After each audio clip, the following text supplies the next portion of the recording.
Hi friends, ఎలా ఉన్నారు? బాగున్నారా? మీ విషయాలే.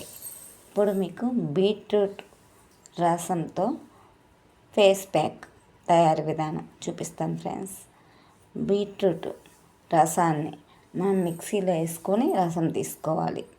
తీసుకున్న తర్వాత దాంట్లో చిటికెడు పసుపు వేసుకోవాలి. ఒక స్పూను శనగపిండి వేసుకోవాలి.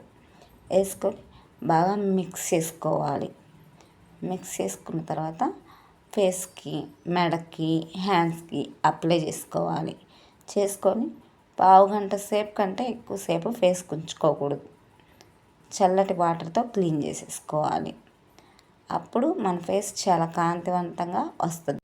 మనం బయటికి వెళ్ళి చాలా క్రీమ్స్ అవన్నీ వాడుతూ ఉంటాం. ఫంక్షన్కి వెళ్ళే ముందు ఒక గంట ముందు ఇట్లా ఫేస్కి అప్లై చేసేసుకుని వెళ్తే మనం బయటికి వెళ్ళి ఫేస్ ప్యాక్ కన్నా కూడా ఇది చాలా బాగా పనిచేస్తుంది. మన ఫేస్కి చాలా గ్లో వస్తుంది. శనగపిండి కలర్ వస్తుంది. బీట్రూట్ జ్యూస్ ఇంకా చెప్పనవసరం లేదు. మనం ఎలా ఫేస్కి అప్లై చేసుకున్న ఏది కలిపి బ్రూ వేసి కలిపి షుగర్ వేసి కలిపి ఫేస్కి అప్లై చేసిన చాలా యూజ్. బాయ్ ఫ్రెండ్స్, నేనైతే ట్రై చేస్తున్నాను.